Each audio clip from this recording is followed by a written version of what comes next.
Can we begin with the Pledge of Allegiance, please?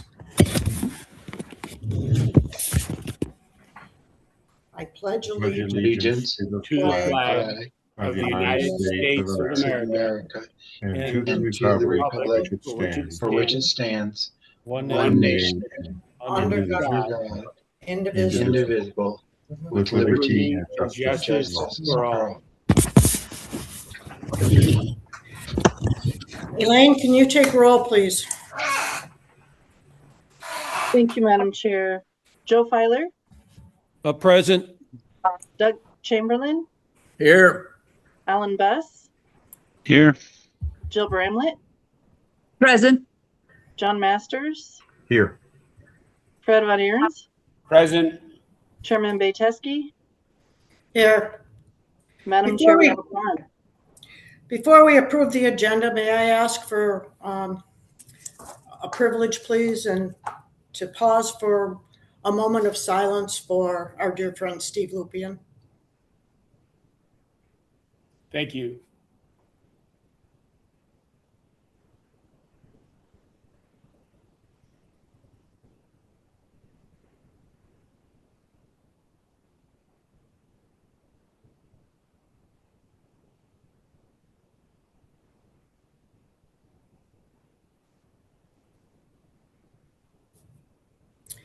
Thank you. A great guy who put in a great fight. Can I have a motion to approve the agenda, please? I'll make the motion to approve the agenda. I'll second. Any changes to the agenda? Madam Chairman, Yes, John. could we add to the agenda, I'm not sure where it's appropriate, the appointment to committees? I thought we were going to do that next month. That's what Fred shared with me. That's fine, if that's what. That's what Fred shared with me anyway. Okay. Any other proposed changes? Seeing none, all those in favor of the agenda as it stands, please say aye. Aye. Aye. Any opposed? Can I have a motion to approve the May 20th, 2026 minutes, please? Madam Chairman, Yes. it sounded like Alan has joined us. Is that correct? Yes. Okay. Yes, I'm here. Thank you. Just no video right now. Okay. I'll move approval of the May 2026 minutes. Thank you. Can I have a second? I'll second.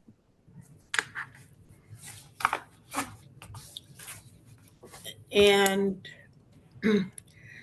all those in favor of the minutes from the May 20th, 2026 minutes, please say aye. Aye. Aye. Aye. All right, moving on to business. Finance Committee update. Madam Chairman, Yes, John. Finance Committee met yesterday. We reviewed the June 30 financial position of the accounts with the state, noting that these are all going to move into the Department of Education. There had been some concern that the B11 process that was used might put at risk our special revenue accounts, but they now are back to showing as being special revenue, which I think is appropriate. And there was one question that the committee had concerning some expenditures that we didn't understand. I then later spoke with Mr. with WDE to learn that was P-card expenditures related to our meeting in Riverton. So I think the financial document, and I don't have a copy of it. I don't know if anybody else does, but it would be appropriate to approve that since it's our year-end, our fiscal year, as well as our biennial year and report. Well, since none of us have a copy of it, it's hard to approve it. Yeah, maybe John Waller can produce a copy, put one up. The budget update from yesterday? Yes. Through June 30, John. I shouldn't say I don't have a copy. It's somewhere in Google. But as y'all know, Google mystifies me. Well, as I've been combing through our website, can we please start doing a better job of making sure that financial documents get forwarded to Elaine, because most of them are MIA. Trent should talk to Elaine about that. I think that's where most of our financial documents originate. Okay, are you guys able to see that? Yep. Okay. Does anyone have any questions about this document? Do you have anything you'd like to say about it, John? Or Jan? Well, let me explain one thing, I guess, and Trent may be with us. I'm not sure. You'll see that line starting at 0221 in-state travel. We have an amount, and then it's indicated as special revenue. These 5 or 6 accounts totaled the special revenue debit that's down and on the last portion there in the amount of $9,997.89. So what that means is we exceeded our state appropriated funds and dipped into our special revenue to cover those expenses last year. And this was, I think, the motivation for the B11, which cleared up the accounting flow for those funds. And if Trent Carroll's on the line, he might have more to add to that. But if you look over 3 more columns to funds remaining, you'll see that we have part of our fees, he calls them authorizer fees.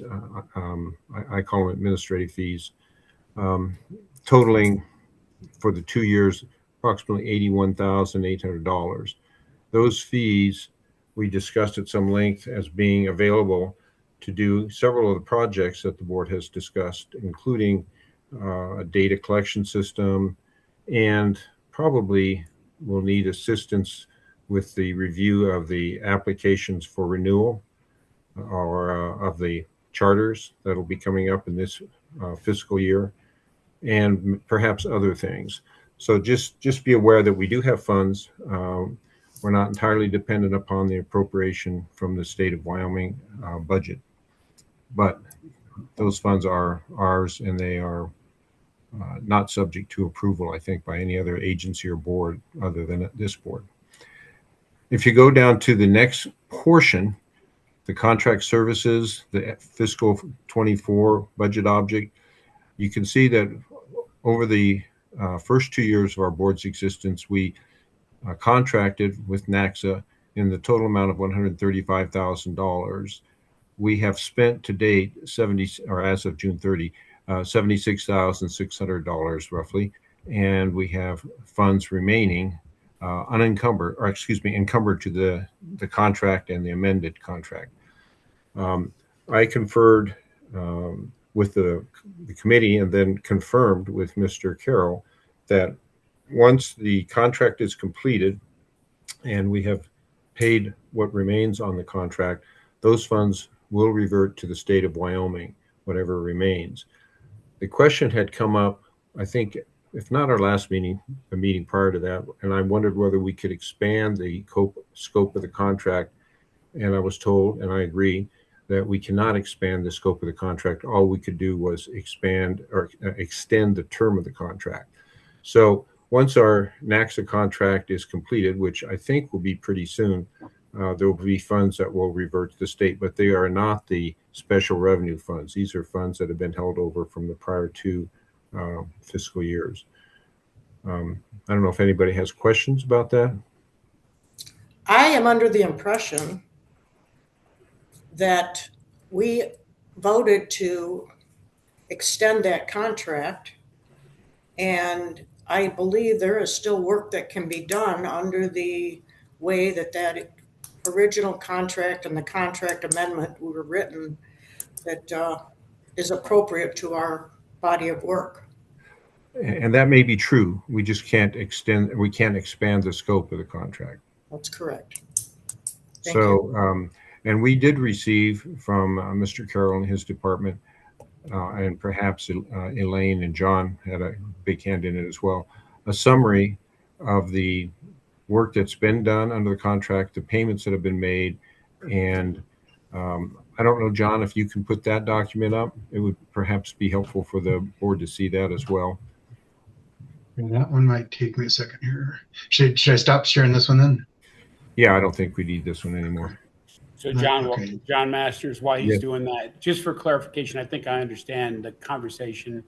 And that is, as long as we use the balance that carries forward for the original scope, we can complete that work. Once the scope is done, anything goes back to the state, and anything we do in the future is a new contract.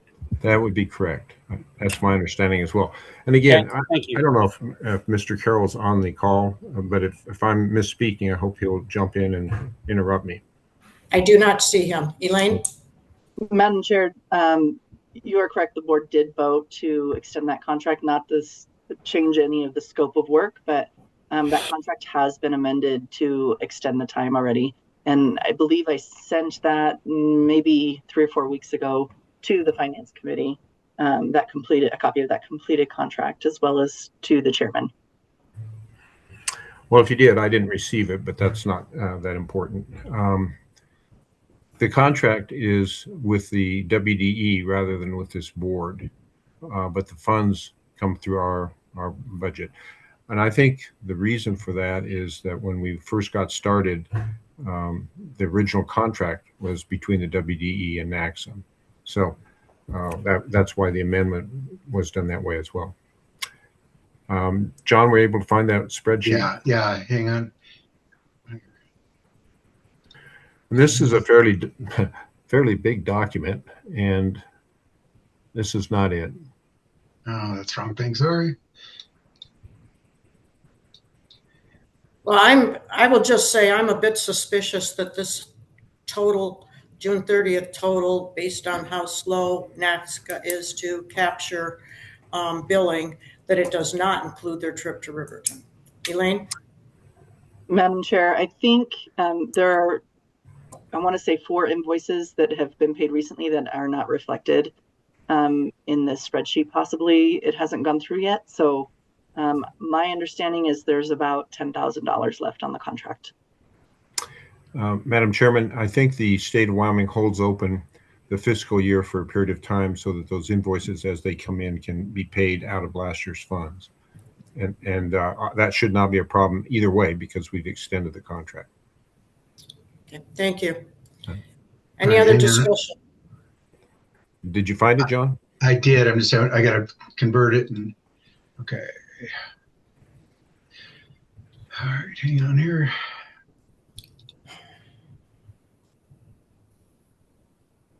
If you'll recall, and I'm now speaking from memory rather than the document, there were a list of steps that were going to be taken. This is not it either, John.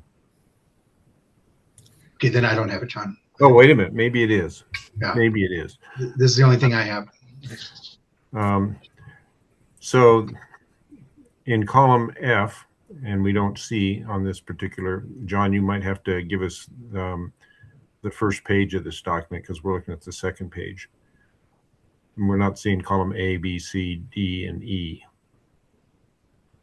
At any rate, the deliverables were itemized and then were billed by deliverable. So you can see whether the deliverable has been billed in full. And these were based upon estimates of the hours that it would, there we go, the hours that it would take to complete each of those aspects. So that's the breakdown at this point. And if anybody would like a copy of this, I'm sure John would be happy to email it to you. Well, I was just going to say, John, I would like this document as well as the first document that you put up to be forwarded to Elaine to be attached to the minutes to this meeting and put on our website as well. Good. I think I agree. That's a great idea. And it's all the same document, even though we saw the pages in reverse order. But they should be thought of together, I think. At any rate, that's the report of the Finance Committee, Madam Chair. Thank you. John, you're up. Executive Director's report. I'm sorry, I was writing while you were talking, but I will make sure that gets on the website. Can I interject a quick question? Yes, Doug. I thought John sent that out to us. I printed those pages off. And also, you made the comment, Madam Chair, that you didn't think this included their trip to Riverton. What date were we in Riverton? It's the end of May. Yeah, the end of May. Yeah, because this, then in the stuff that John sent out, here's a billing to WDE for June 1 to June 30 for $2,600 and some dollars. So I'm only offering that as some clarification to where we actually are with NASCA, because, but John did send this out, and the problem with those pages, John, for me is they come in 3 pages and it's supposed to be a spreadsheet. And I know. I try to tape them together. I know, that's what I do. The definition of a spreadsheet is it takes a lot of space. Yeah. There you go, spread. And so the spreadsheet may not reflect what's been paid, but probably reflects what has been billed. So if that's helpful. Okay. Well, like I said, please get those included with the minutes. Yeah, yes. I was trying to clarify where you said maybe their billing for Riverton wasn't in yet, but the June 1, June 30 is. And it's in this stuff. Okay, so, good. Thank you. Thank you. John Waller? Yeah, I just have a couple things, and I appreciate the board. I know I've been inundating you with a lot of information lately. I appreciate you keeping up on all this stuff. I will try to be brief on this report. Just a couple things I wanted to point out. Haley is on this call, and I wanted to do a shout out to Haley Davis. She has contracted with an external organization to provide structured guidance for prospective charter applicants in the months leading up their submissions. It's a wonderful program where they will partner with schools that are interested and their leadership teams and give them resources, education, help them all the way up to the months of the submission. And she worked really hard to make that happen. And I could not be more excited. It's a daunting process. I'm sure Riverton, you're probably scratching your head saying, I wish we had that. But I really appreciate her hard work on that. And I'm excited to see the results. And I think that'll make it less intimidating for schools to come forward and give this a shot to turn in an application. So thank you, Haley. Yeah, and the Wyoming Public School Association. I wanted to express my appreciation to the WDE. I've now transitioned from the governor's office to WDE, and there's a lot of folks there that have been very helpful and very accommodating. So I wanted to thank them. The final thing I just wanted to point out, I put a picture in there for you guys.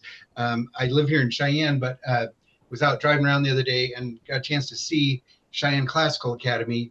The months ago, I remember driving by there. Actually, you and I were on a visit there, Madam Chair, and what we saw was just the foundation. I thought, wow, this has got a long way to go. This is a beautiful building. And so it's got dramatic pillars on the outside. It's like a school I've never seen before. So I want to congratulate them, and I'm sure they're very excited to get into that new building. But if you get a chance and you're in Cheyenne, it is worth a drive by just to see the great work that they've done there. So just a couple things to keep you guys up to speed. I always, try to hold these a little shorter, but I know I've been sending a lot of information your way and appreciate everybody keeping up on that. So I would entertain any questions from the board about that or anything else.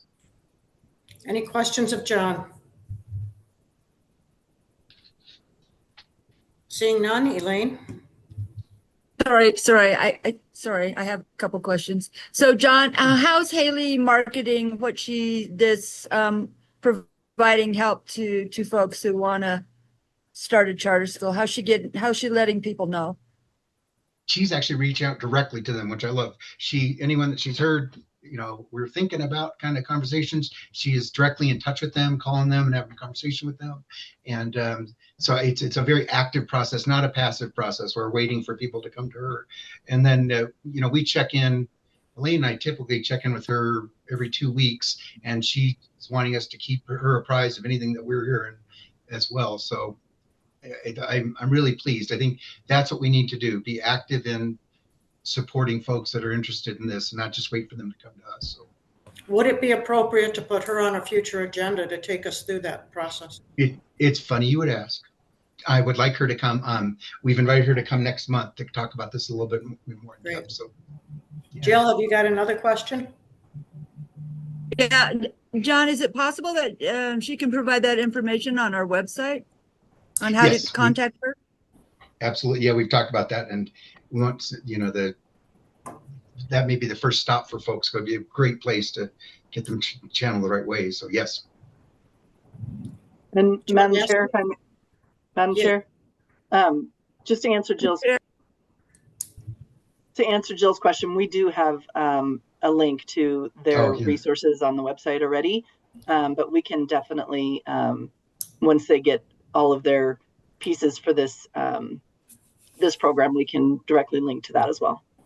Great. John Masters. Thank you, Madam Chair. Mr. Waller suggested that he transferred the WD, his funds transferred to the WD, but he has always been reporting to us and will continue to report to us. And I think it's a misnomer to say he's transferred to the WD. He still remains our employee. So I would like the record to reflect that. Thank you. Jill, and then, John, I just have you. That's okay. John, if you wouldn't mind sending us the address for the Cheyenne Classical Building, so the next time we're in town, I can remember how to drive by there. Absolutely. It's on Ridge Road, but yes, I will give you the exact address, and it's worth the drive by. It is a dramatic building. It's pretty neat. So. Madam Chair. Yes, Doug. Could we go back for a second to what John Masters said? John, I don't think I don't think that was necessarily a correct statement that John for us, and at least you seem to say he didn't have any responsibility to the Department of Education. I don't believe that at all. I think the Department of Education is making him available to us from here on as our executive director, but I think the Department of Education could make that change at any time, and I don't think we have the ability as a board to do anything about it.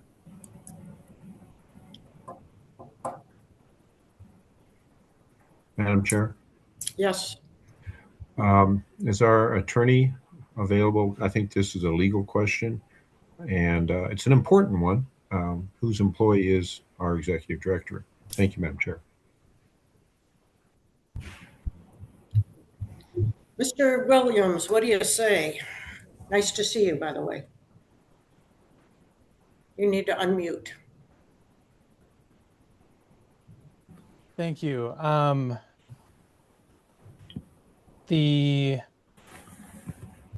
trying to remember exactly what the structure looks like, but if I remember correctly, the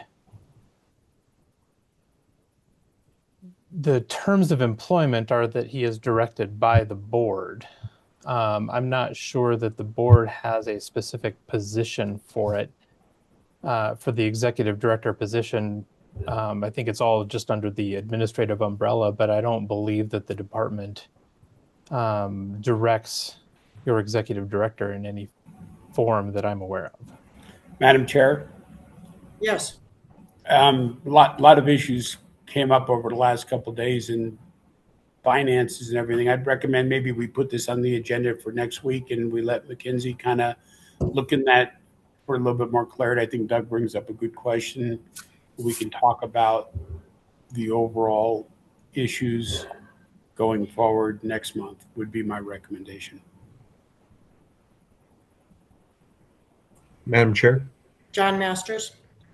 I guess we should keep in mind that things such as the personnel review, the annual review, and recommendations related to that that's an example of a very important function that I think the board has, and I don't know if we have done it or not, but if we haven't, we should, and it should be retained by the board. So I would urge that although the funding is now passing through the WDE budget, be very clear that Mr.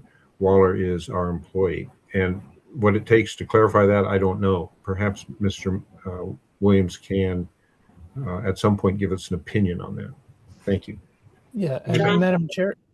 Oh, who said Madam Chair?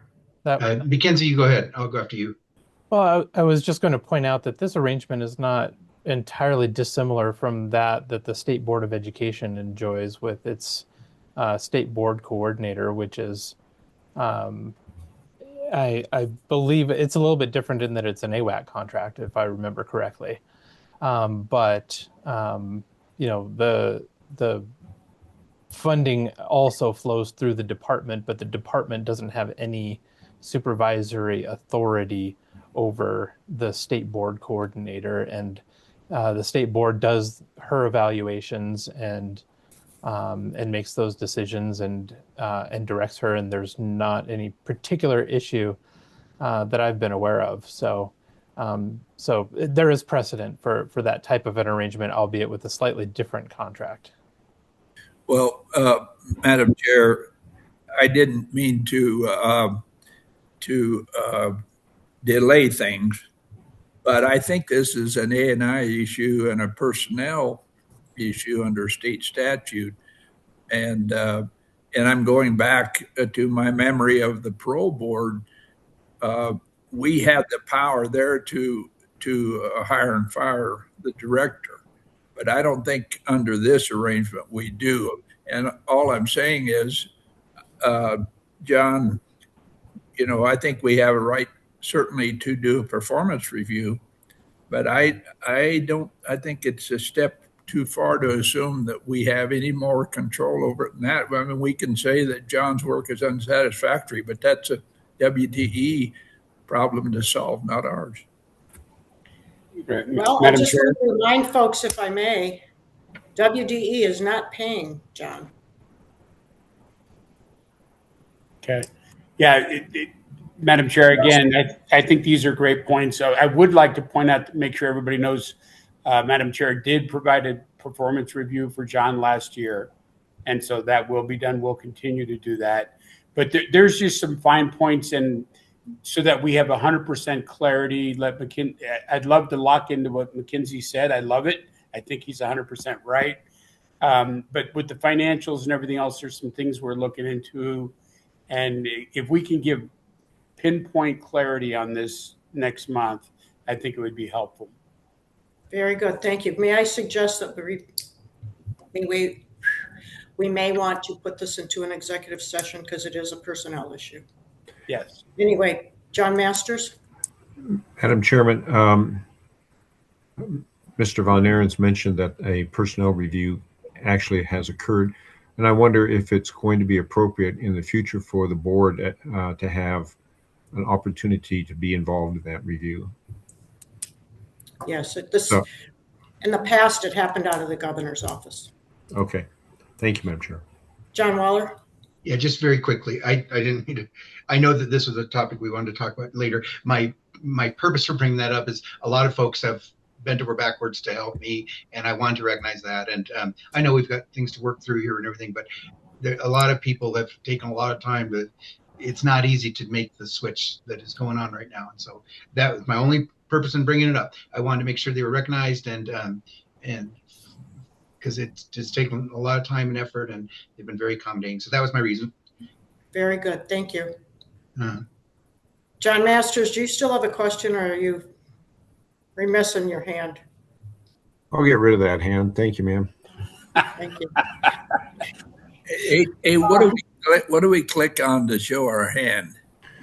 In the I'm afraid to teach you this, Doug.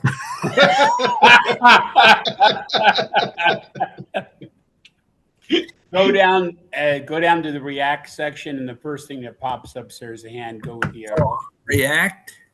Oh, okay. That's really difficult. Thanks for clarifying. You saved Janine some real uneasy moments there. Elaine? Thank you, Madam Chair.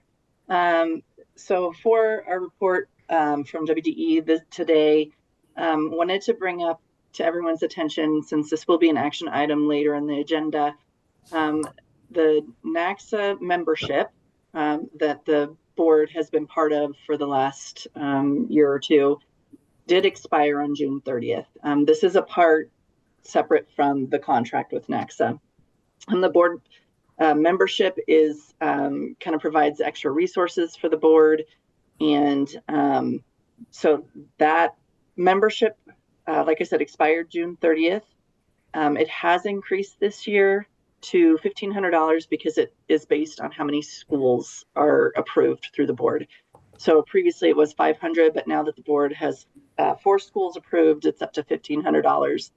One of the benefits is if the board would like to send board members or participants, board members or staff to the NACSA conference, which is going to be held in October in Nashville this year, you do get a member rate, which is a significant savings, as well as the early bird registration for that conference. Sorry, I have a fly that's buzzing around me. I apologize. So that's one of the things to consider. The conference early bird registration ends on July 31st. So the rates that you're looking at here, if the board decides to join as members again for the NACSA, then they will save, I think it's $100 on the early bird registration as a member. And so you'll see those rates reflected there. I did also want to invite everyone to look at the WCSAB page on WDE's website. I did include that link there. I was asked previously to include all of the frameworks, as well as the Wyoming Public Charter Schools Association information there. So all of that is reflected on the website. So we have updated all of that. We'll include some of those other things that the chairman has asked to do today. But so yeah, I would definitely go check that out if you're interested in seeing that. And I can pull this up again with the rates later under the action items if the chairman would like me to. But with that, I'll stand for any questions. Thank you. John Masters? Madam Chairman, do you want to delay on this, or would you like a motion to approve the membership now since we're discussing it? It's down under the action items. Okay. I would say that it's been worthwhile, and those of us who have attended those meetings have found them to be valuable. I would encourage everybody who has not yet attended a meeting to do so. And I'll wait for a motion. Thank you, ma'am. Thank you. So the next item that's on our agenda, I would say, is a proverbial elephant in the room here, which is the 4th year ADM impact on schools' budget. This is truly, I think, something that I know John and Fred and I have been working on, John Waller and Fred and I have been working on to try and get statutes changed. It isn't going to ease the pain this year, but it certainly will.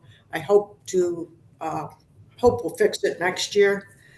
At the past JEC meeting, Senator Rothfuss said that he thinks that one of the fixes would be to have these schools be standalone instead of included within the ADM calculation method of the school district in which they reside. So we'll see where that goes. In addition, we've been working with Representative Lawley.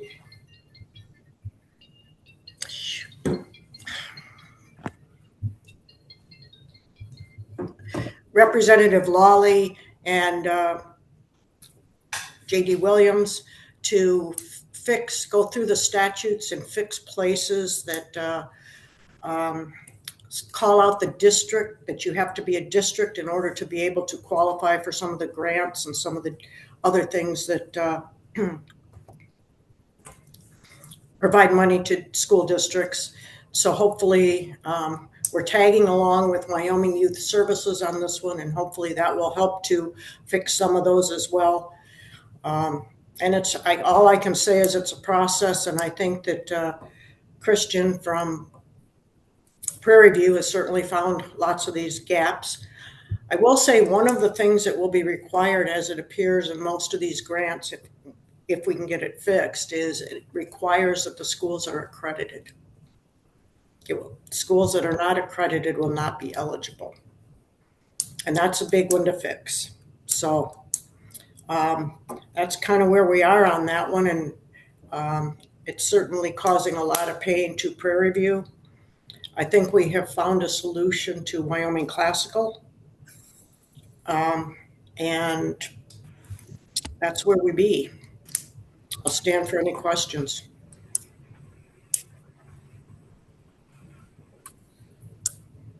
Madam Chair? Yes, John. What is the magnitude of the impact to these schools? In rough approximation, we don't need exact dollars, but do you have a sense of what the magnitude is? To Prairie View, I believe it's about a 30% reduction at least. I think Cheyenne Classical escapes it because they're a year behind the other two schools. Can I interrupt you there? If you recall, when we granted them an extension to open, I asked them if they wanted to renew extend their contract an additional year, and they said no. So there would be, at least in my mind, a question of whether they were open but not participating. So they may or may not be in their fourth year. I am not of the ilk to be able to answer that. I will turn to Mr. Williams for that one.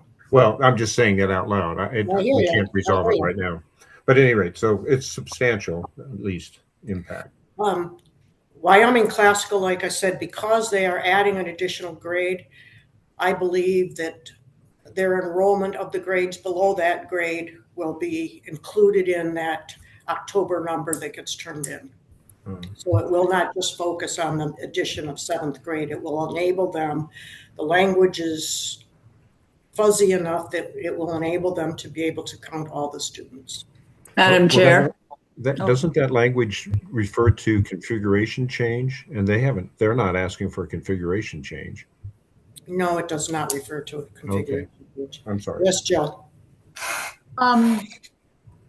First of all, I want to say, Janine, John, whomever, Elaine, thank you for the work on this important, huge issue for our schools. I think that if we can't get that figured out for our schools, that's going to have a significant impact on whether or not folks want to continue with pursuing charter schools. And so I think it's critical that we work with them. I mean, I don't know if everybody understands when you can't qualify for some of those state and federal monies, that's a huge impact on students.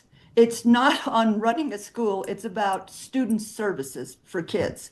And I think that's the thing that we have to remember is that those grants help those schools provide necessary services for those kids to be academically successful. So I just want us to think about that. Also, like I say, Janine, thank you for that work. And if there's anything anybody else can do to help you in that work, to please let us know, or for me anyway, to let me know, because I think it's going to have a huge impact if we can't get some headway in that direction. Thank you. Doug, I'll call on you first. I think your hand was up first. Yeah. Good job, by the way. Pardon me? Good job on the hand. Oh, yeah. Well, I was looking at one that had a different configuration, but fortunately it's not. I'm kidding. Madam Chair, will there be some time in this meeting when you go into a little more detail? Because all I know about this overall problem is just a little peripheral knowledge. I don't know if anybody else would like to hear more detail, but maybe we can do that after the meeting. I wasn't planning on it, but I'm happy to if you'd like. and I don't know if it helps, but I've put some more detail in the past couple updates that I've sent out. So that's another reference point for you, kind of explaining what's going on and what we're seeking here. So I don't know if that'll help or not. But Doug, why don't you hold that thought? And I see that Christian is on. Why don't we let Christian explain what's been going on with Prairie View? That might be very helpful. It isn't, at this point, I think Prairie View is the one that really we have not found a solution for.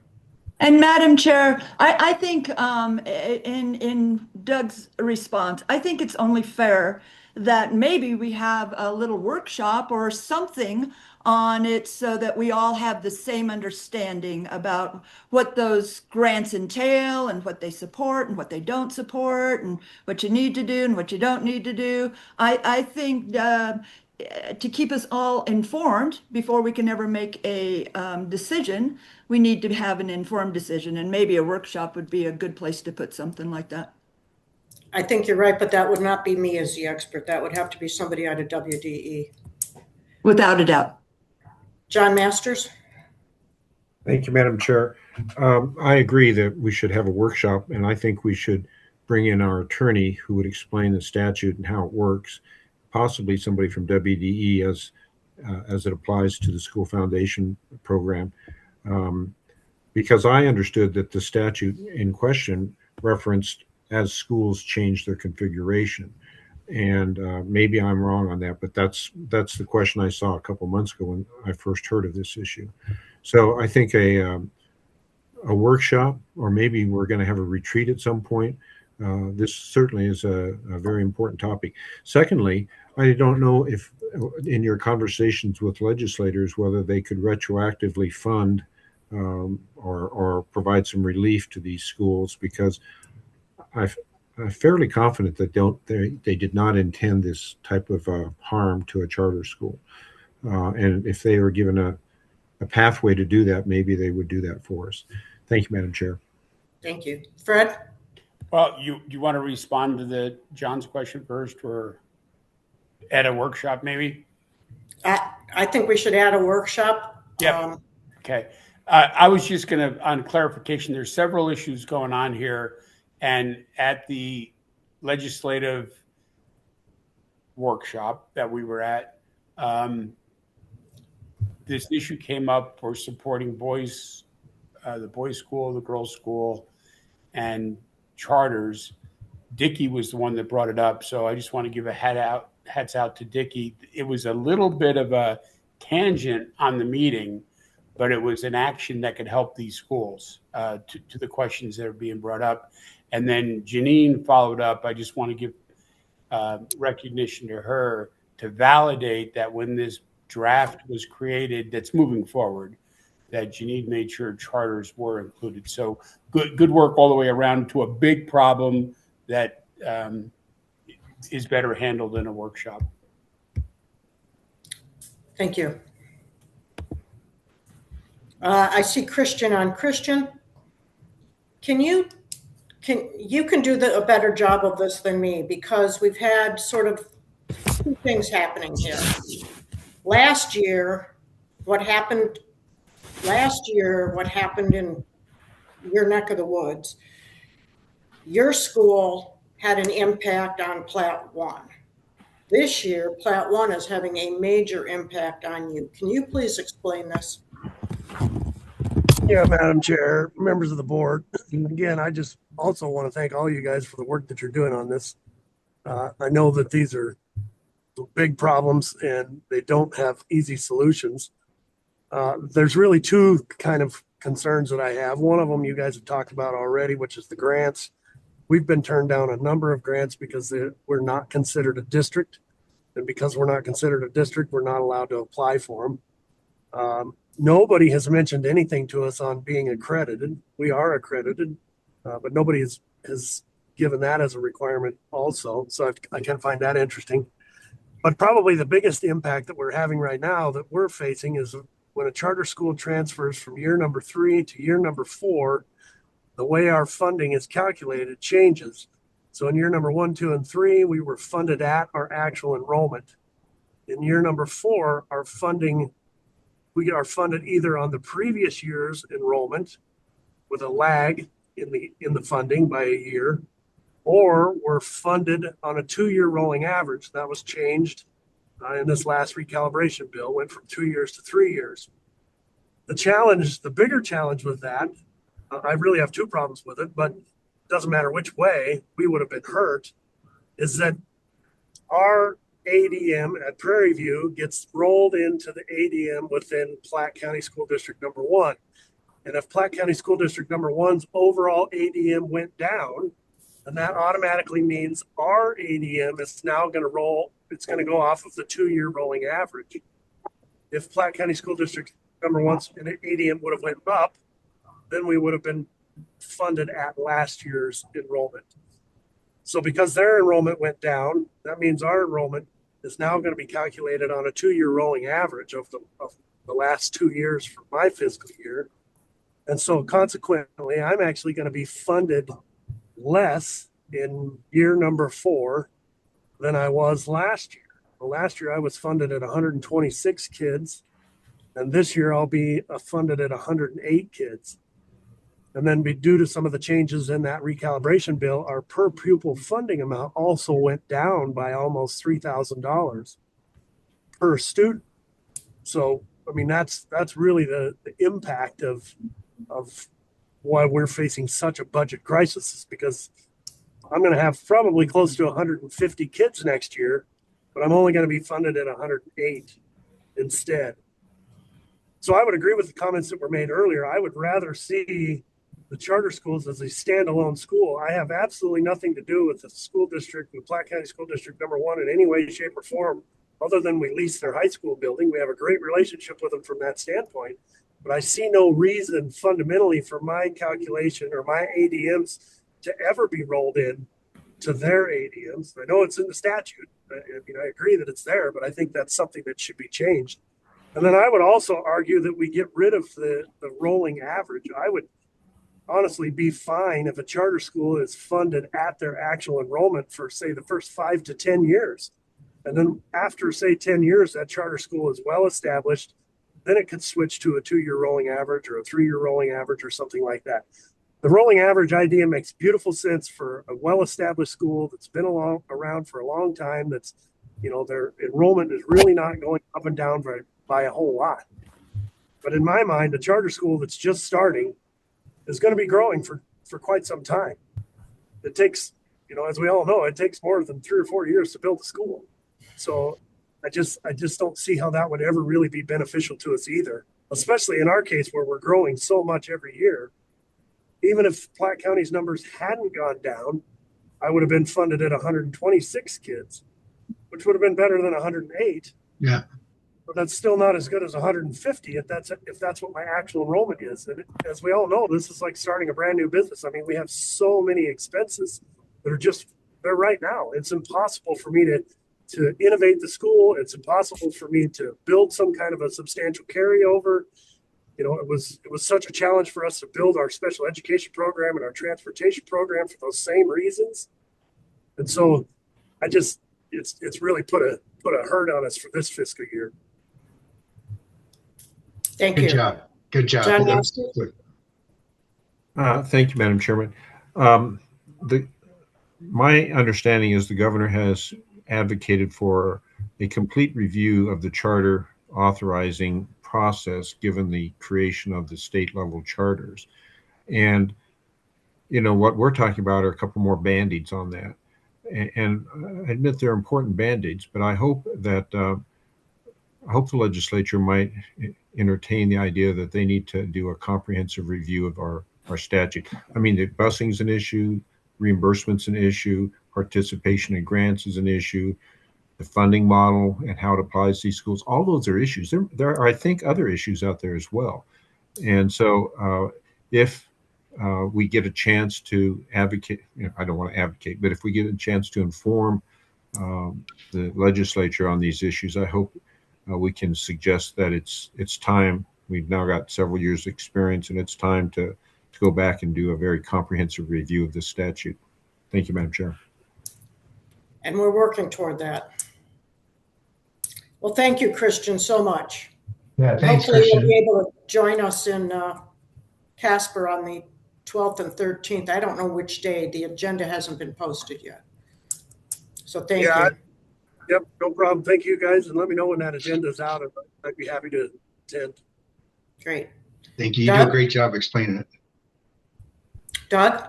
Yeah, I just wanted to add, Madam Chair, that I'm of the strict opinion and belief that our approach to funding these charter schools has to have some relevancy to where they're located. The problems that Christian has are unique in some ways, and these schools within a population center are entirely different. And that's just my opinion. I'd like to know, do you agree with that, Christian? Thank you. You know, presently there's, for example, small school adjustments and small district adjustments. I think we just need to keep hammering away at it. Thank you. We should, John Waller, we should start day one, probably now, trying to write the list of things that need to go to the next interim topic discussion as we're working on, so that we can cross off the ones we've accomplished and the ones that will have something already ready before they even advertise that they want those lists. Yeah. John Master. Thank you, Madam Chair. The next session is a general session of the legislature. And if we just put it to them that they should add as an interim topic, it'll then come into the budget session the following year, which, as we know, they sometimes are not willing to take on a really huge process. So I would encourage everyone who has a voice with a legislator to consider trying to work on this between now and the session commencement, which I think will be in January, and see if it can't be handled in this general session coming forward. So that, I mean, this is important stuff, as we just heard. Thank you, Madam Chair. Thank you. Anything else on the 4-year ADM impact? Seeing none, we are now to the Wyoming Classical Academy, Riverton, and our executive director's recommendation. John Masters, can you put your hand down? Or do you have your hand up for a reason? I apologize, Madam Chair. All right, Mr. Waller. Hang on, guys, I'm getting set here. Okay. Are you guys able to see? Hang on here. All right. Are you guys able to see that? Yes. Okay. I want to begin by thanking the Riverton leadership team, Wyoming Classical Academy, and Academica for their countless hours of working through this process.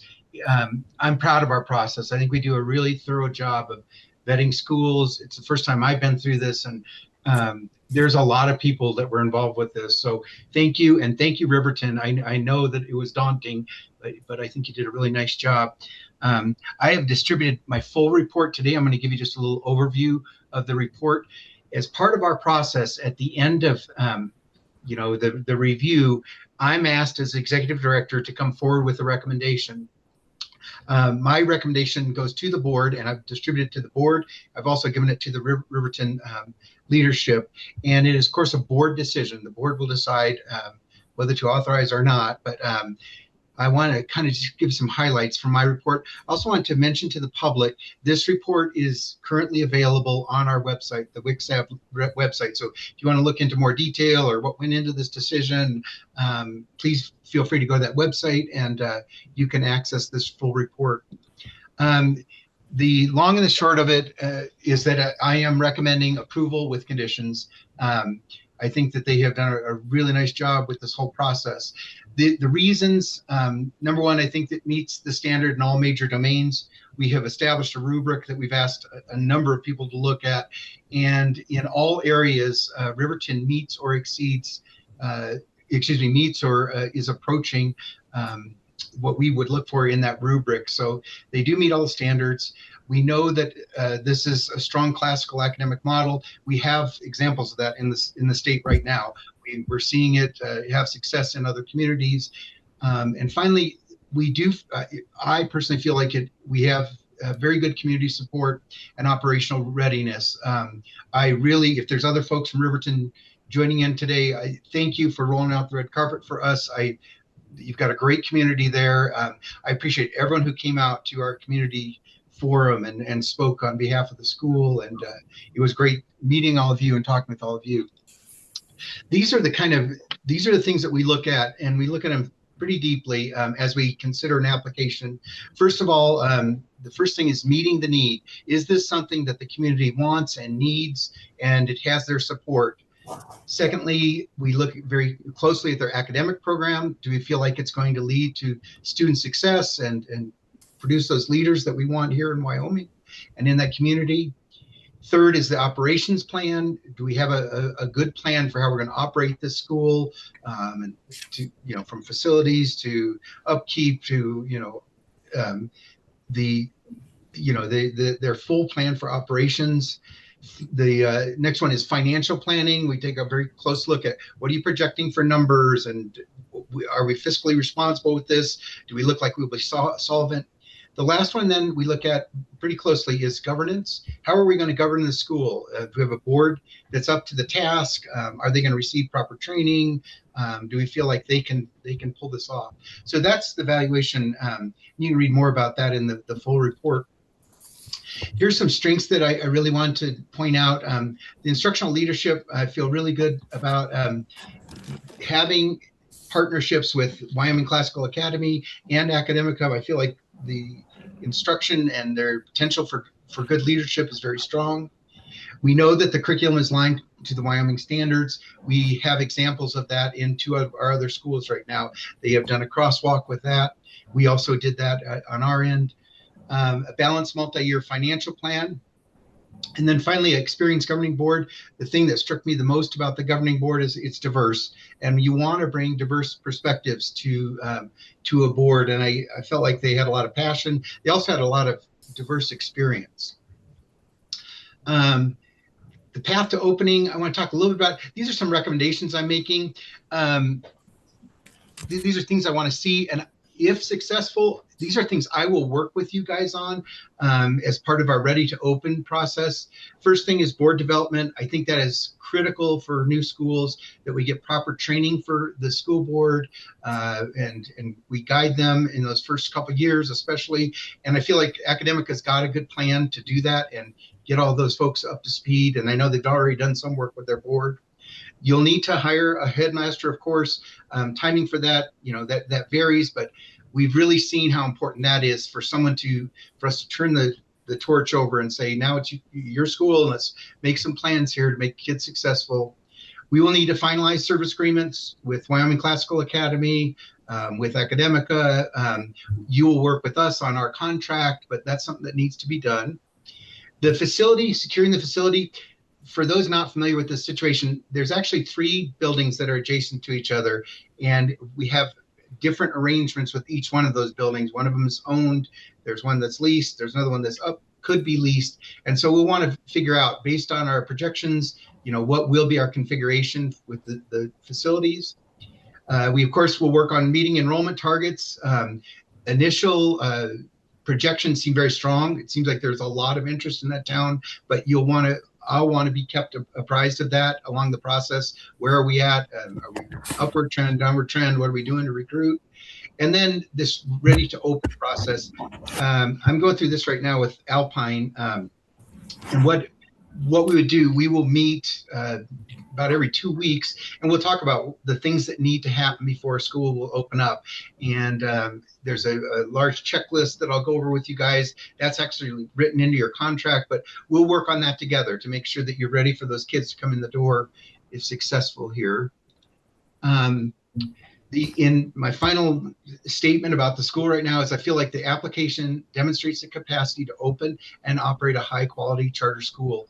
That is our goal. That is WCSAB's goal. We want high quality schools that we feel like contribute to the community, contribute to society. And I feel like you guys have a plan to provide that. The remaining gaps, there are some of the things, if you look through my full report, that are in the approaching category. They're things that are limited and they're addressable. They're things that can be addressed. I didn't see any major concerns with that.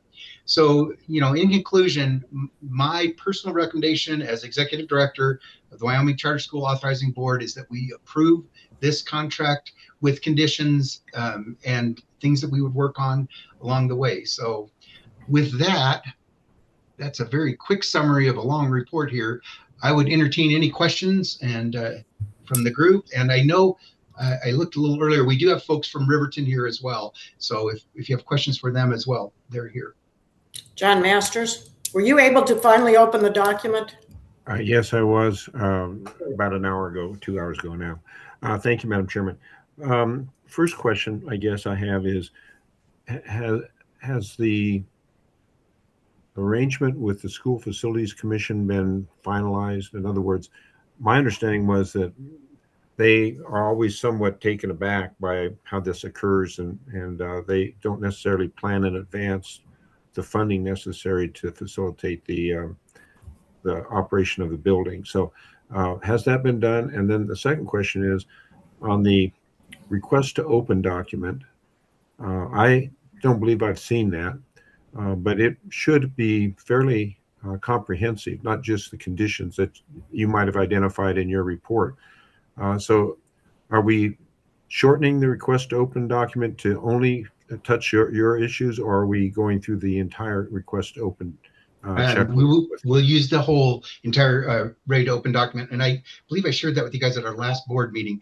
We have expanded that to include a lot of things that we think are going to be important in that first year. That will also be part of the contract. That's written into the contract, that we meet those deadlines and commitments and work with me on that. As far as your question about facilities, I don't, and someone please correct me if I'm wrong here, but I don't believe they're involved until we would approve the this charter application. I don't believe they have involvement. If anyone knows more than me about that, please let me know. But my understanding is that they don't. I'm going to approach it from a different direction, General. Okay. This is the first time that the facilities department has been involved in the rubric process and the evaluation process for the school. But in terms of true commitment, in terms of budgeting for lease payments and so on, John Masters, I don't believe they move forward with that until the schools are approved. So, Madam Chairman, if I may, then they would seek a supplemental budget during the general session to have to anticipate the funds that will go forward when the school opens. Is that the process as we understand it? I think so. I think it will be part of the supplemental budget process. Okay. Because as part of this next legislative session, there will be a supplemental budget that moves forward. But they've been engaged so far, and that's the important thing. This won't be a special. Yeah. Okay. That's important. And they had some great input for us. Thank you. Fred? Yeah, and to John Masters' question, and John, we've already identified, so the ready to open document is comprehensive, as Mr. Masters or Waller said, but we've already added some things that we just catch as we go. For instance, Alpine wanted to have an alternative schedule that wasn't on that ready to open document. It will be on the upgrade because there's a time frame for that. So we're learning, but it's being treated as a very serious and very open and active document. Chair? John Masters. Thank you. It occurs to me that the situation in this year 4 that our schools are experiencing is something that we ought to make sure Alpine and Riverton are also aware of as they do their budget planning, because even though we think the legislature may act so that it never impacts these districts and schools, we don't know that. So perhaps they need to be engaged on these issues as well. Thank you, Madam Chair. I would suggest to you that is happening as a result of academics overseeing all of those schools. Fred? Yeah, and again, all part of the upgrade, John. But in addition, your concern is magnified by the fact that it's likely to see less enrollment across the country, let alone in Wyoming in schools, based on just population. So to your point, it is a critical issue that we need to be aware of. Doug Chamberlain. Thank you, Madam Chair. I've got a couple of things I wanted to ask. Are we to assume, John Waller, are we to assume that there will be no transportation provided for students to this school in the similar requirement that it goes on at Wyoming Classical and Casper? At least initially, yes, that is their plan initially. So it will be. So if a student had lived on the reservation and that wanted to attend this school, they would have to be driven in by the parents. Is that correct? It is correct. I know they have plans to establish carpools, but yes, they do not have a plan for transportation in the first year. Yeah, I would just add that for me, that's a very, very significant problem. The other question that I have, and it's an observation, I'd be interested in what you're thinking is, I'm really having trouble with the business model. And it certainly doesn't have anything to do with the individual people. I was very impressed with people up there. But if I understand it correctly, the lease, the 50-year lease on the one building is held by two people who are also the owners of one of the other buildings. Is that correct? Okay, Sadie, the first part was correct. What was the second part? That there's a lease on the second building? No, they own the second building. I wonder if we could bring Donna or Jessica in, because they know. I just sent her a text asking her to do that. Yeah. Jessica or Donna, would you be willing to speak to that? Madam Chair, I've promoted them if you want to just give a second for them to enter the room.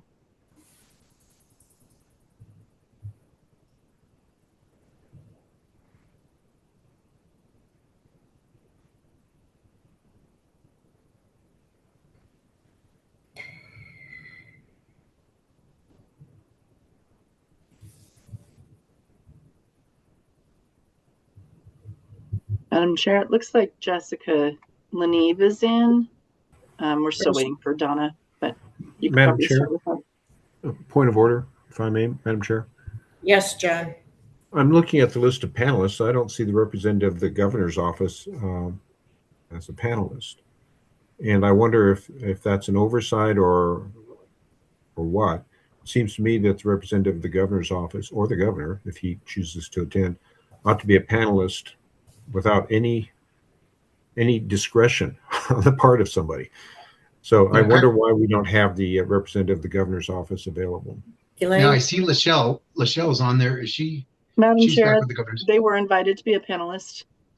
They've been invited and decided not to, I think, or haven't responded. So if they're participating by phone, how do they do that? Because I promoted them to panelists just as I do every other member of the board, and they just have to accept that. And she didn't accept that. So is Donna not coming in? Her hand is raised. I don't think does she know how to respond as a panelist?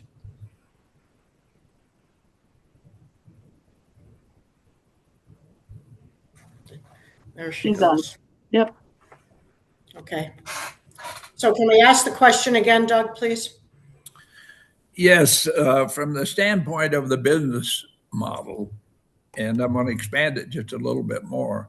If I understand it correctly, there are two people who have the lease, the 50-year lease on the one building, and that's state property. Is that correct? Second question is, they are also the owner of the second building in the complex. Isn't that correct? Third question is, are they part of the governance body for the school? And my fourth question is, if those answers are true, yes to those first three, is that not a conflict of interest? Okay, maybe we should slow down and take them a couple at a time so she doesn't. I may circle back to you, okay? Sure. Okay, Dana, can you start with who owns what in terms of leases and buildings and whatever?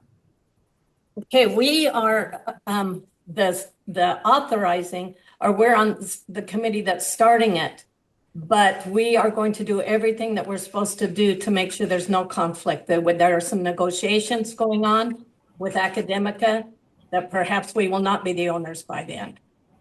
So we're going to do everything that we have to do to be legal. If there is a conflict of interest, then I may not be involved in the governing board. Well, let's circle back to the original two questions, which is, what do you own in terms of buildings and leases? We do own a lease to the building that is going to be the charter school. Okay. The other building, it has nothing to do with the charter school at this point. It is going to continue to be the preschool, the Montessori preschool. And so it has nothing to do with that. Okay. Okay, Doug, next question. Are they on the governing board of the school? The governing board of the school may change once, because some of our board right now, our board is the one that was trying to, is that, what's it called? The committee to form. We're on the committee to form board. We're all here watching it via the big screen.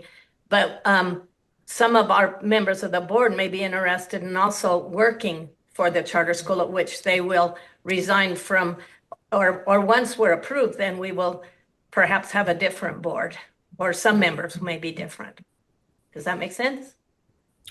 Okay, Doug.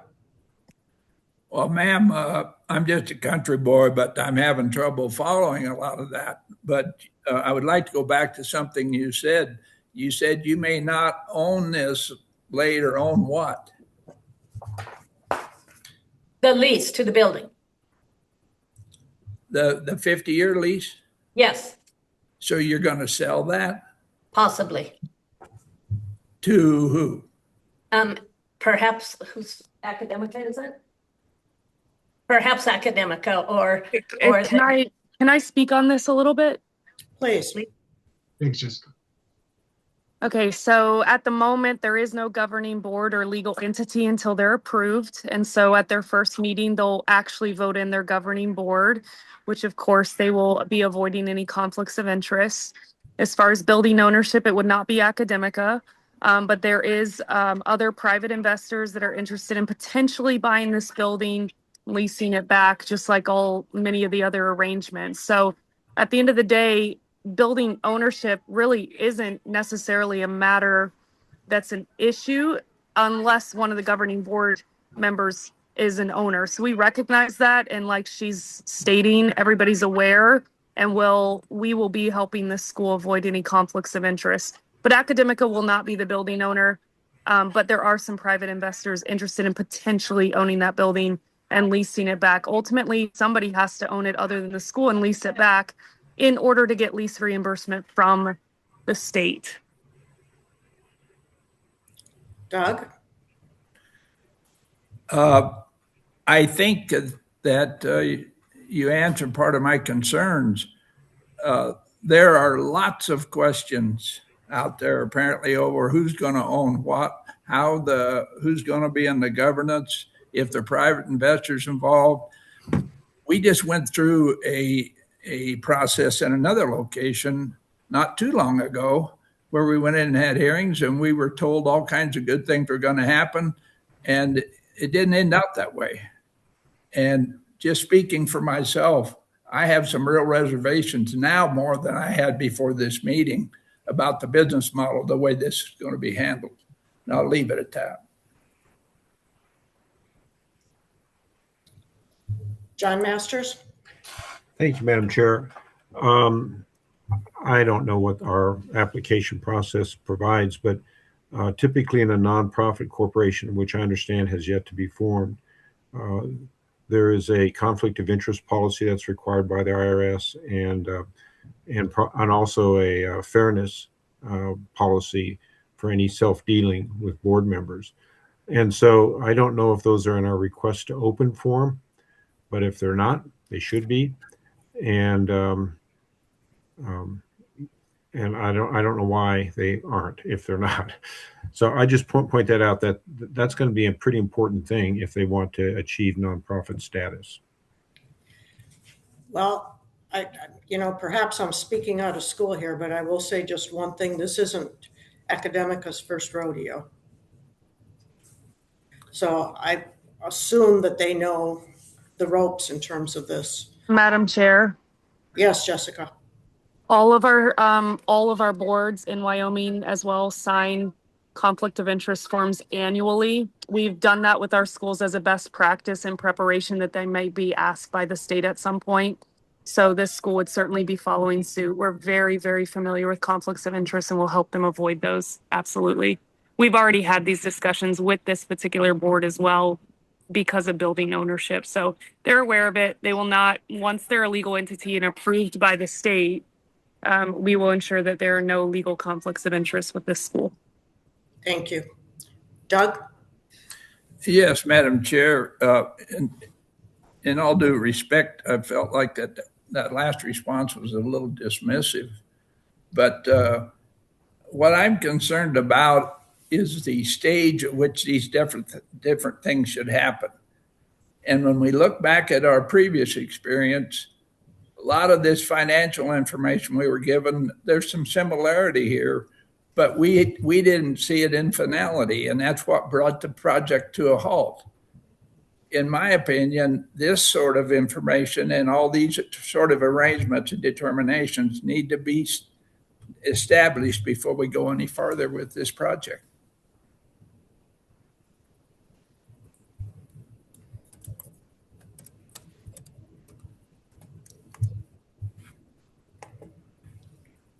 Joe? I'm going to try and bring this around full circle.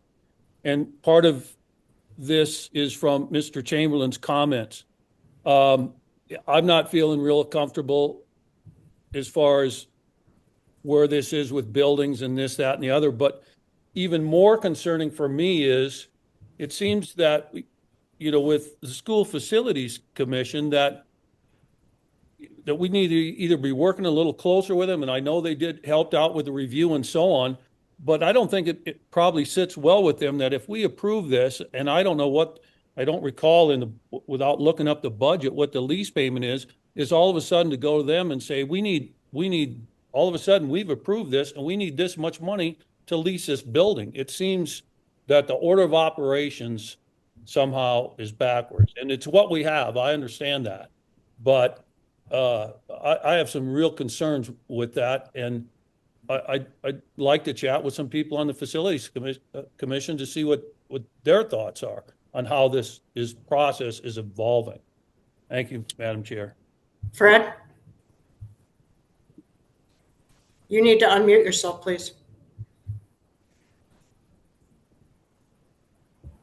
Thank you, Madam Chair. As Madam Chair said earlier, we recognized during the Alpine process that getting facilities involved sooner is very important, and we did so during this review. However, it's not lost on us that we need to continue to get them even more engaged for everything you're talking about. But they are engaged. They supported the process in the past.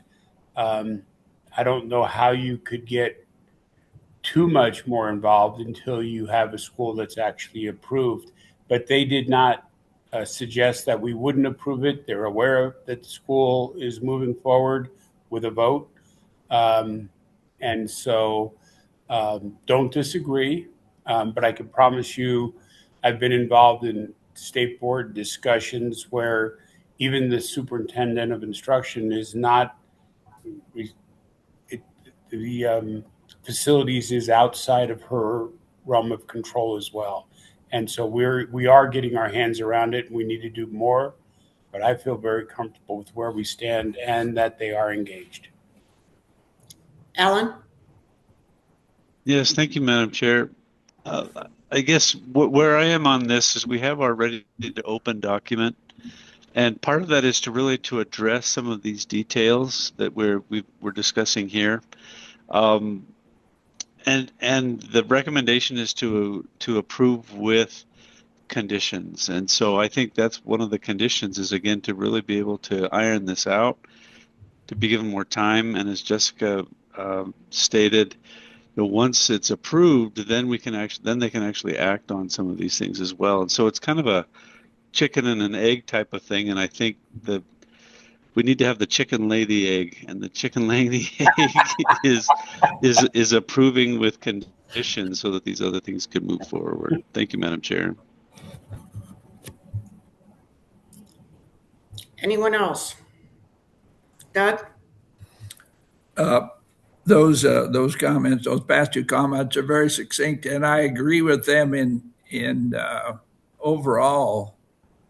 But I think if we could look back at Alpine and one of the mistakes as a board we made at that point, we didn't require the actual financial organization of that school at the time we made the motion to move forward with it. And I'm just saying, if we've learned anything, all of this, what has been said, I'm sure could happen the way that these presenters have said. But let's get the foundation in place. Let's get all the leases done. If you're going to sell leases, all that sort of thing, which I have my question, if you can sell a 50-year lease in this particular situation. I just think there's some real financial details that need to be more defined. I agree, but let's go back to the chicken and the egg that Alan referred to. I personally would not be willing to sell my 50-year lease or put it up for sale unless I knew I was approved and I had a plan for that building, and that, the lease precluded that plan. So, I mean, I agree with you, and I got to push back a little bit because, like I said, it's, and I don't think, candidly, and I may be wrong, but I think there would be some reluctance from the facilities folks to start getting involved in every application that comes, more than they did with the rubric on every application that comes forward, because this is just a small piece of all the stuff that they do. And I just don't, So what would you like us to do, Doug? How would you resolve it? I want us to proceed with this, but I wanted to bring these concerns I had forward. And I was going to wait to explain why I'm going to vote no after I voted.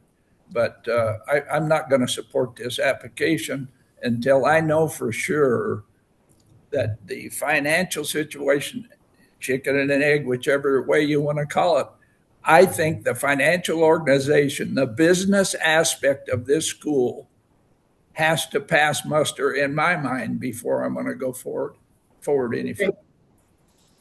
Very good. Thank you. Joe?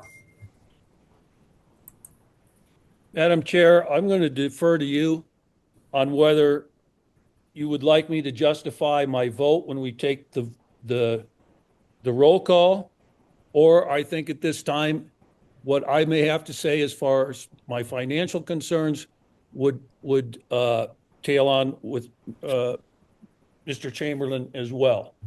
But I'll defer to you on how you'd like me to present it. Do it now. All right. So I hope you'll give me just a little bit of time here. So when we went to the capacity interview and so forth, I took down quite a few different notes and so forth. And I'm very concerned whether financially that this thing can get off the ground. And here's why. They told us that there had to be around 126 students on the opening day to start to make this work financially. Where are those students coming from? Current enrollment in Riverton now, K through 5, 962 students. So that means, and there's probably some homeschool students that would come, enter the Montessori. So, we need about 15% at a minimum from Riverton to come over and take a look at our charter school. Here was the other concern of the note. They went and did a survey, QR code, so on. Their responses indicated there were 170 that expressed interest in the charter school. That's great. But when we did our capacity interview, and I took everybody's name down, wrote comments about what they had to say.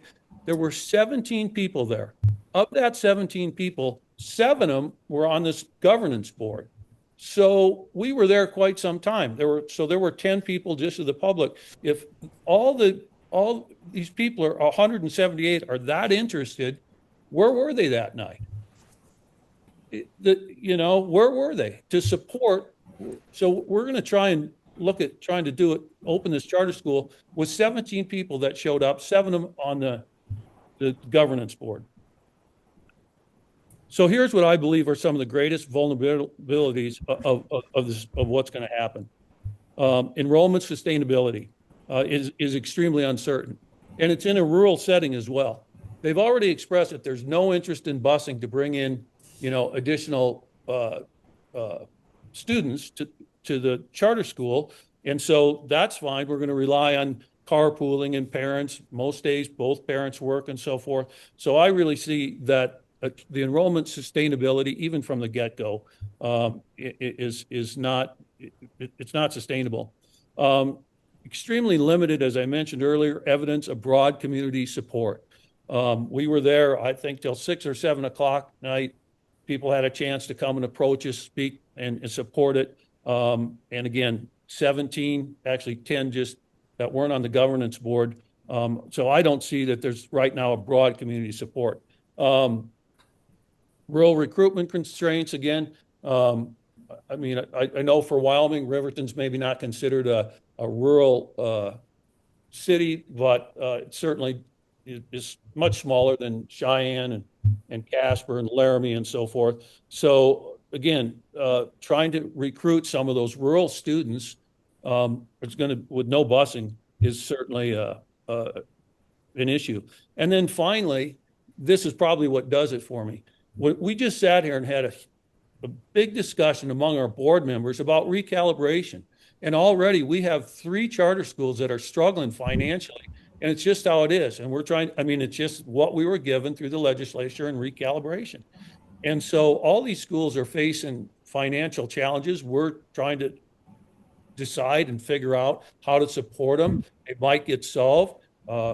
We listened to Mr. Wingeter from Prairie View about what he's up against. So in my mind, to bring another school on board with already the financial constraints we have when we're not sure where recalibration is going to put these I can in clear conscience support moving this forward for right now until some of the financial concerns are addressed. And so for those reasons, most likely I'll be a no vote. Thank you. John Masters? Thank you, Madam Chair. It occurs to me that the RTO, the request to open document, should require that there be some certain minimum commitment to enrollment before we can go forward. I don't know what that number is, and it's troublesome not to know what that number is. If it's 130, we should know that in the spring, maybe as early as March, before we would allow an opening in August. Similarly, I think the financial questions and the conflict of interest question should be part of the RTO. And so I guess I would ask board members, if the request to open document required those questions be resolved in advance, well in advance, 6 months in advance of opening, would you be satisfied with allowing them to proceed now in an effort to move to the next step and try to solve those questions? And I'll just put that out there for those who have a concern. Thank you. John, we have another opportunity that we can't forget. Is how long did it take us with Alpine, for example, to develop the contract? It took us 2 or 3 months, if you remember. And so in addition to the ready to open document, there's an opportunity within the contract to be able to define some of these requirements. Yeah, I think that's true, but I think it's. I'm not suggesting we shouldn't put it in the ready to open document, but I'm just suggesting there's a sooner, date. I'm just trying to provide some comfort to our board members who are concerned. I think these are legitimate concerns, and that was part of my understanding of why the request to open process has been promoted by NACSA as being the way to temporarily allow people to further investigate how they're going to proceed. And it certainly wasn't available to us when we did the earlier charter for Alpine, although we kind of ended up doing it informally. Jill? Thank you. So, hey, Doug, I just want to say thanks for now I know how to raise my hand. However, I think I just raised a clapping hand, and I didn't mean to do that. But my thinking on this is, unfortunately, I wasn't able to be there. But I guess my question is I don't understand how we can get this far into the process after making the ratings we did, the board did on, and all the evaluators, including the facilities, everybody, to get to this point. And now we're going, oh, I don't know. So I guess I question, is our rubric effective? Is there something missing in the rubric that is not catching this kind of stuff that people have concern for? I always thought that, and I hear everybody's concerns, legitimate concerns, that would be put in, and I think Alan said this, under these with conditions or with whatever they say, that this is stuff we need to get worked out before we can actually open. So I don't know where this breakdown happens, I guess is my question. If we had such great rubrics, I don't know, how did this happen? Do we need to fix something? What happened? I don't know. Doug? Well, thank you, Jill, and thank you for the compliment on my technological improvement. But Jill, you can use the same process, by the way, to lower your hand. Yeah, I know. Oh, yeah, Jill, she'll call you out. You're going to get your hand slapped is what's going to happen. But anyway, I was going to save this for a different time, but I'll hopefully answer part of what you ask. As I've watched this in our work, and we've worked hard, all of us, the one thing about these hearings that has struck me is it's a ceremony. Nobody shows up to oppose these projects. It's only the people that are interested in them, which may point to, as far as a rubric, what has been done to notify the taxpayers about these projects and encouraging them to come and oppose it if they want to. I made the statement in Riverton. I said, if I were to just take what I had heard there, I'd be a fool not to vote for it. But they left off the part, the media did, when I said, but I would like to know if you can think of reasons why somebody may not want to have this project, and we don't get anybody to say it. And so maybe the rubric ought to contain something along that line. But on the other aspect of what you said, Jill, when I'm looking at it from the business standpoint, and Christian, if he's still on there, would tell you, you got to be able to go out and borrow money and do all kinds of things. And in these bigger towns, they have benefactors who contribute lots of money. And so as I've watched this go, I'm just saying that I'm sure the business model can be made correct, but let's not proceed by saying, well, we're going to have people sign conflict of interest documents. Okay, then why hasn't that happened? Or are we going to be able to sell a lease? What I'm saying is we don't even know if that's possible. State leases are strange animals in some cases. We don't know. The lady testified they may sell this thing. What aspect is that going to do to the school if they're going to sell part of this proposal? Let's get that financial situation in line. Every bank that you can deal with would require that in private business. And there's no reason, especially when we're spending taxpayers' money, that we should approach it any differently, in my opinion. Joe? You got to unmute yourself, Joe. Joe, we can't hear you. You'd think we'd have it down by now, but anyway. Madam Chair, through you to Jill, you've been involved with education for a long time, as well as myself, and rubrics and so on.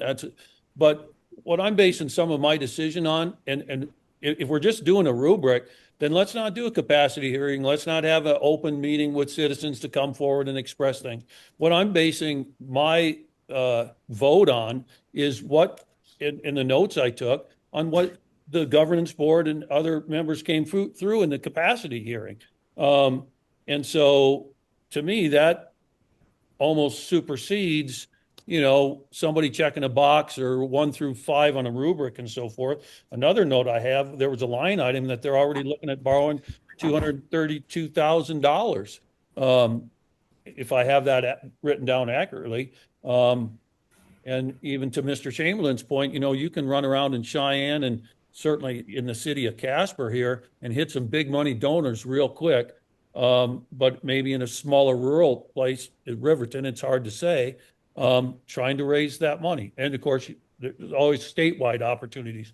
There's a lot of people out there. So I wanted to address just that comment. That's what I'm basing mine on, is capacity and not necessarily the rubric.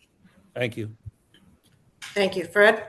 Madam Chair, we've gone around several times now from several members and heard quite a good set of concerns. I don't know if we should continue unless somebody that hasn't spoke gets their opportunity, and Robert's rules allows for frequency, but not to take this much longer. It's kind of going for a long period of time. That said, I would like to just say it's obvious the board takes this responsibility very, very seriously, and I appreciate the comments. But I do want to bring it back to, we're radically more efficient and effective with the process than just a year ago.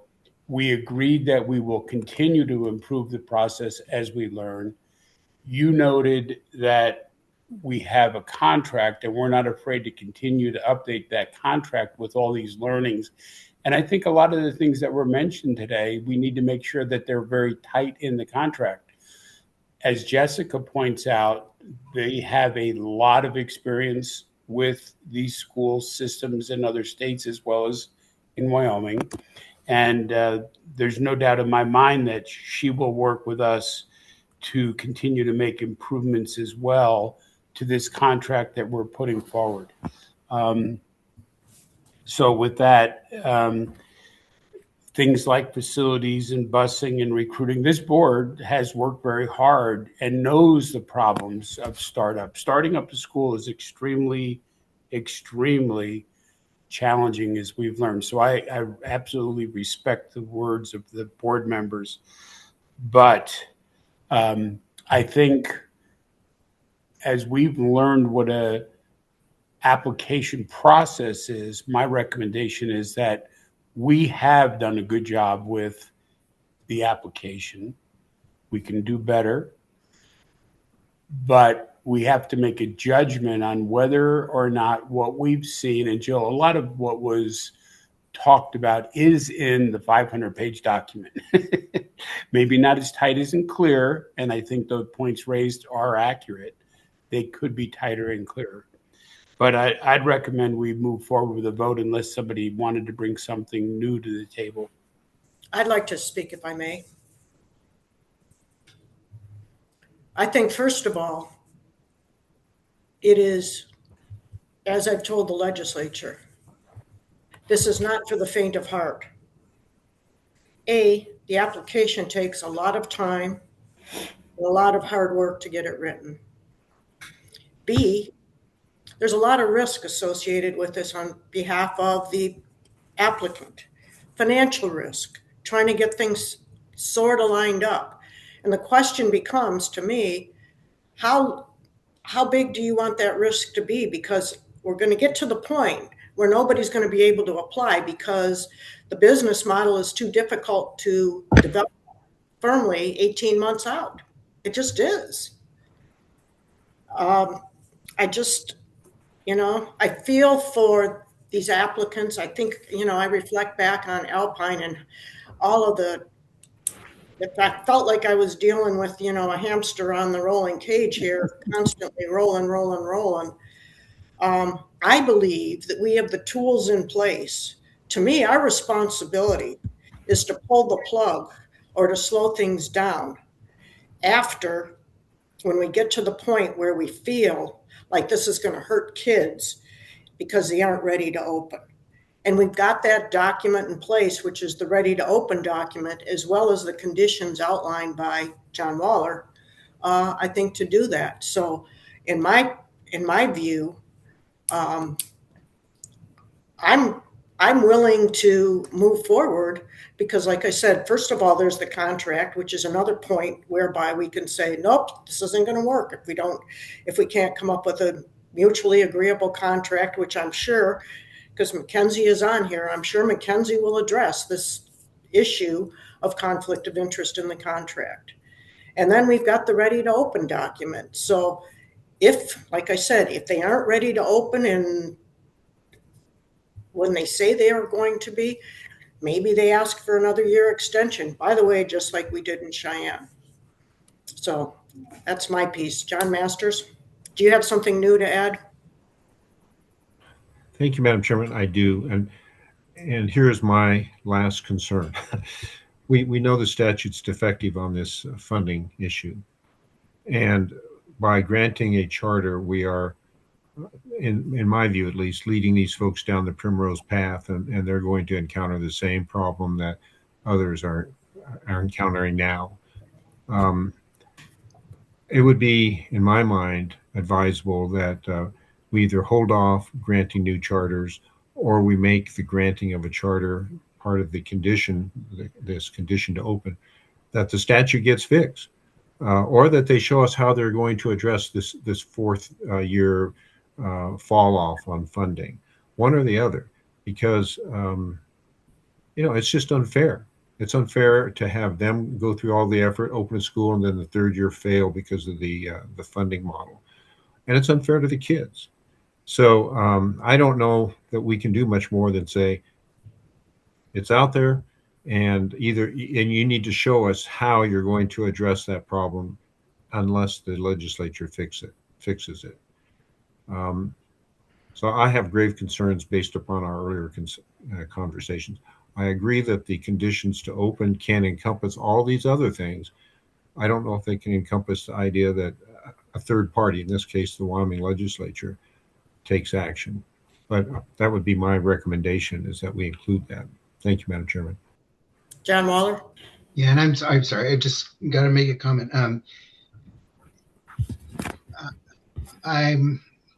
I appreciate everyone's commentary and see all the points. In my opinion, we established a process. We advertised the process. We voted on the process. We had folks, weigh in all the expertise areas here. And what I'm hearing is, in addition to all that, we're going to add some things that weren't in there that we're going to assess you by. And this is just me personally, I have an issue with fairness because I don't believe that's what we put out and we said we would make our decision on. Now, could we add things for next time? Absolutely. We could say we need to add, a more vivid financial picture. There's a number of things that we could add, but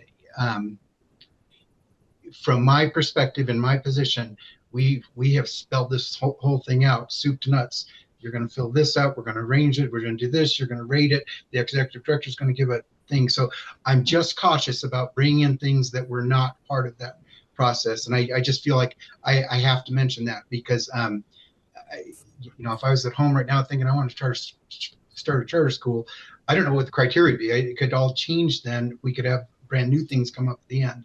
And that's a worry of mine. I'm not sure that's fair to applicants. So I don't want to sway the group in any way. I just feel like from my position, I have to be protective of a process that I think we've spent a heck of a lot of time on. And quite honestly, we've all agreed on. The board has been brought along this entire way. And so that's what we agreed on. This is how we will run the process. And for what it's worth, I just needed to mention that. Joe and John, do you have anything new to add? I do. Please. Joe?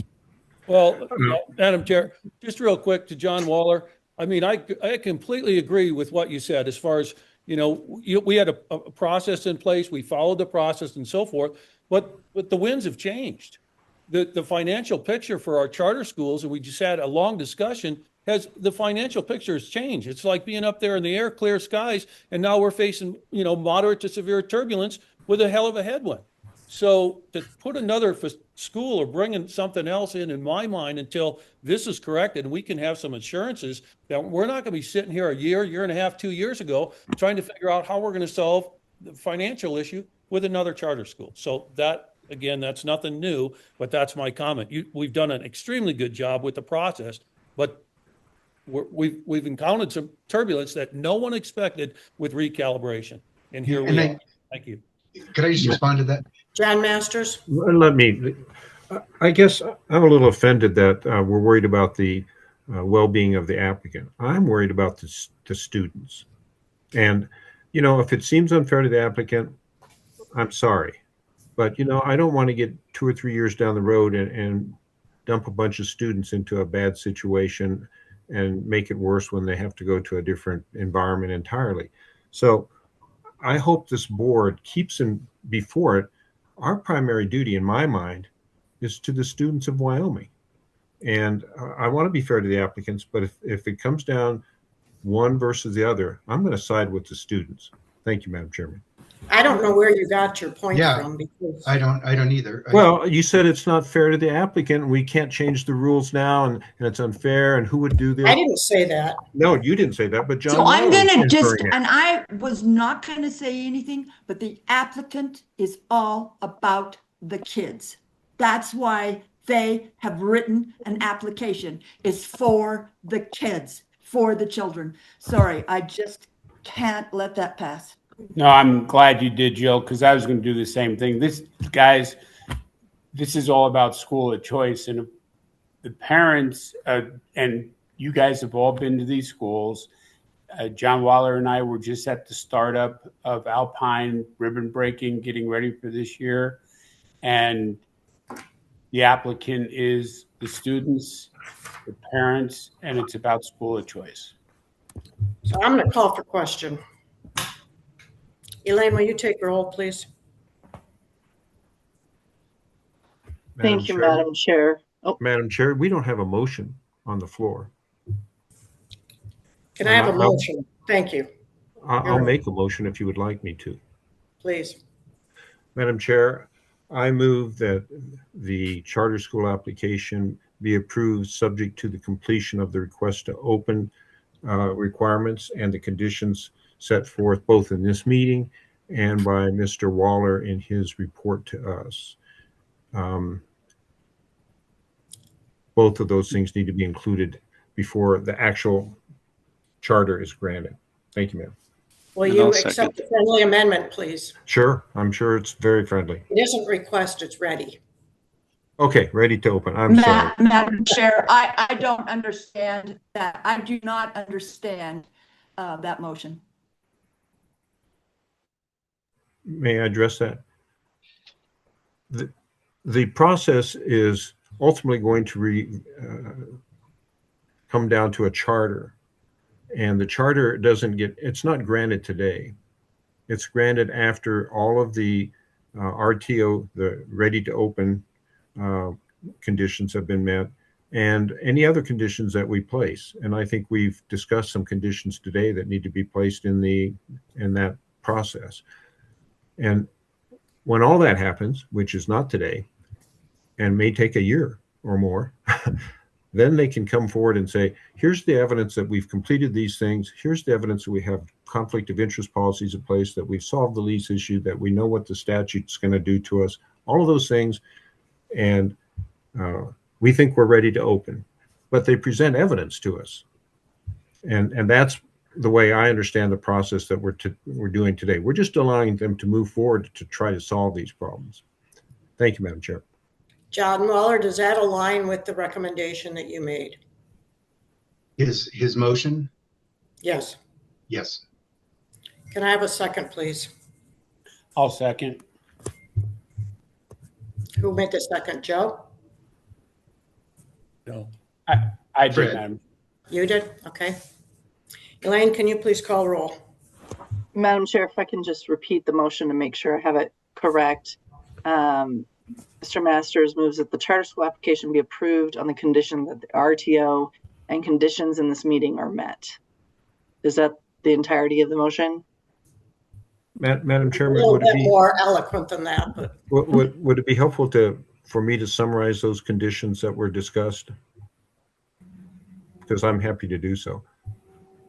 I think we've discussed that there should be a minimum commitment to enrollment, that they should be able to solve the question of fourth-year drop-off in funding, that they should solve the question of the ownership and occupancy of the building that's presently leased by the state in a way that satisfies conflicts of interest, which infers, of course, that they will have a independent board. Did I miss any of the conditions? I think those were what I heard. John Waller? I'm sorry. I'm good with most of that, but I don't know how you could say if in 4 years the law hasn't changed and it's still the fourth year rule, this is how we would address it. Because I mean, I hope it's not still I hope that isn't the rule of law in 4 years. And so I don't know if we could, I don't know how I would answer that. You could say if it's exactly the same as it is this year, this is how you want to do it, or this We're is debating the motion now, Madam Chairman. It's inappropriate. That's the motion. If they can't tell us how they're going to solve it, How they're going to solve it? Yeah. John, may I make a friendly adjustment to solve, just because we don't know what we're trying to solve going forward? How about, would address work for you for the amendment, that they address it? Well, there's a problem out there. It's looming. It's either going to be addressed by the legislature or it's going to be addressed by the board.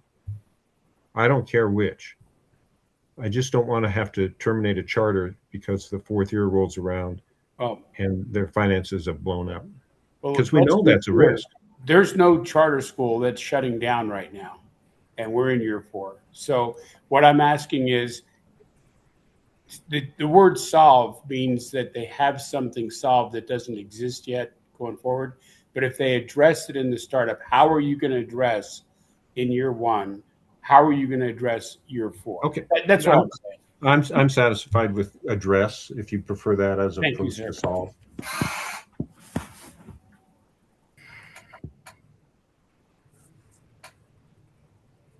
Does that help with the restatement, Elaine, or to add those in? Madam Chair, through you, if I can just kind of, I want to make sure I get it correct. So, well, you can go back and review the minutes if you need to. So let me just restate the motion so everybody's clear on what we're voting on. The charter school application be approved on the condition that the ready to open document and conditions in this meeting are addressed. Those being minimum enrollment commitment, year 4 finances, ownership and occupancy of the building. That doesn't require an independent board. Oh, that does require an independent board. Sorry, apologize. Yeah. Good catch. Is that the entirety of the motion? Are there other issues? I think that summarized the ones we've discussed. I hope I was complete. I would prefer to just say the conditions that were outlined by our executive director, but because I think there were more than what you've highlighted. Well, I included those. Okay. I hope it got picked up in the motion. And Is everybody clear? Does the second agree with that? Are you the second? Fred was. I do. And you do agree? Yes. Okay. Elaine, can you please call roll? Thank you, Madam Chair. Joe Filer, I'm a no based on the concerns I stated earlier. Doug Chamberlain, No. Alan Buss, In favor? Jill Bramlett, You can't whisper it, Jill. You got it under your mic. In favor. John Masters, Aye. Fred Von Ahrens, In favor. Chairman Bayteski, In favor? Madam Chair, approved. Congratulations. Well, there's a lot of work to be done before we congratulate him, John. Well, They can move on, though. Yes. Yes. Our next item, it has my name by it, but this is the renewal of the NASCA membership and the attendance at the NASCA conference. The NASCA membership costs $1,500, and you saw the numbers on how much. If you want to go, please make sure that you try and take advantage of the early bird registration. Madam Chair, I'm in support of the membership, but given the financial things we're talking about, I'd recommend the board consider not going, or if we do go to the conference, this way some belt tightening on our own, that you pay for it yourself. And I am interested in going, and I would pay for it myself. I understand that not everybody might be able to do that, but I think this might be a year that we hold off on spending the money. John Masters, do you have your hand up? Yes, ma'am. In addition to this particular renewal, we also have a Zoom membership, I think, that needs to be renewed. So I would just ask that that be put on the agenda following this motion. What are you talking about? Well, as I recall, we subscribe to Zoom for these meetings. We can't just add it to the agenda now. Okay, it'll come up at the next meeting, I hope, if John Waller will put it on the agenda. Okay. Can I have a motion, or do I have one? Madam Chair, this is Alan. I move that we renew our NACSA membership. Second. Who is the second? John. Ben? Any more discussion? Elaine, can you please take this down? All those in favor? Elaine, do you want to call roll? Thank you, Madam Chair. Joe Filer, For. Doug Chamberlain, Yes. Alan Buss, In favor? Jill Bramlett, I'm for. John Masters, Aye. Fred Von Ahrens, Aye. Chairman Bayteski, Aye. motion approved.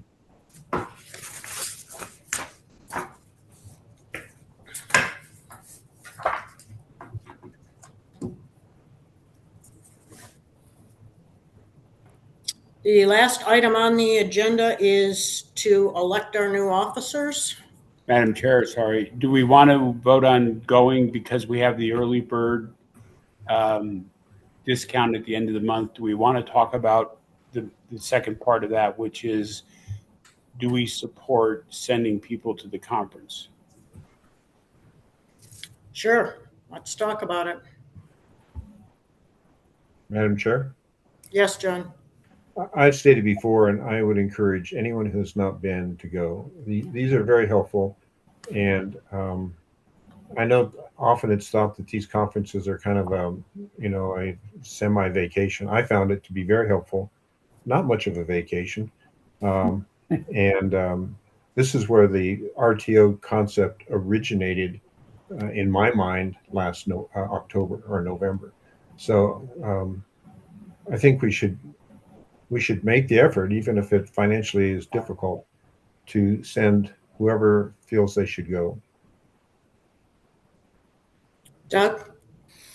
Madam Chair, I haven't been a fan of going to conferences and stuff, but the positive comments I've heard about the conferences that have been attended, I intend to go and I will pay my way, as Fred said he would. Anyone else?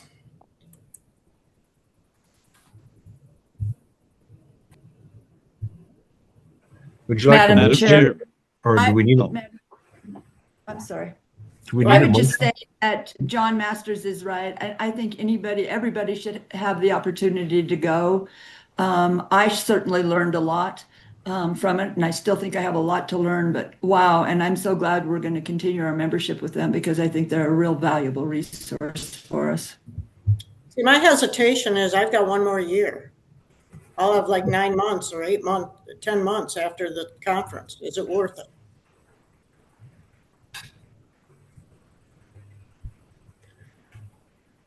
You'll just be so smart afterwards. Yeah, it's going to be worth it.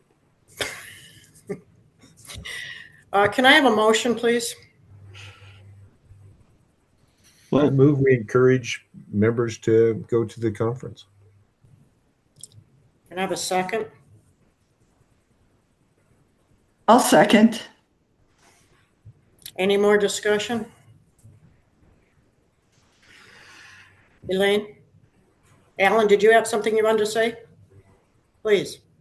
No, you're our first one to go. No, I agree. They're quite valuable. I guess my other point is that this wasn't a vote on the agenda, so yeah, it was about the membership. So I think the discussion is quite valuable. You're right. We shouldn't be voting on it then, should we? Yeah, so I'll withdraw my motion, Madam Chairman. Let's move the agenda. Okay. But I think there's a consensus that is formed here. People know where it stands. All right. Next is the election of officers. We have chair, vice chair, and executive committee at large. Can I have a nomination for Doug? I nominate Fred for chairman. Can I have a second? Second. Anyone else?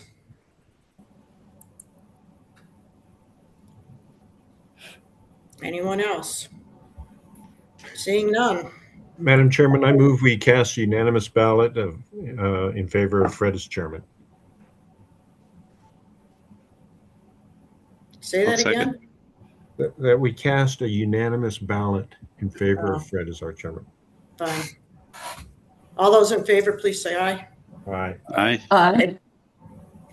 Vice chair.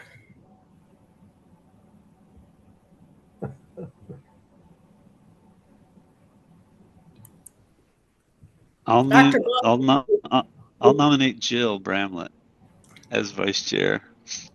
I'll second that. Do you think I'm ready? You're ready. You're gonna be as ready as any of us ever were. Yeah. Anyone else? Anyone else? Go ahead, John. I move nominations closed and we cast a unanimous ballot in favor of Jill Bramlett as vice chair. All those in favor? Aye. Aye. Executive committee at large.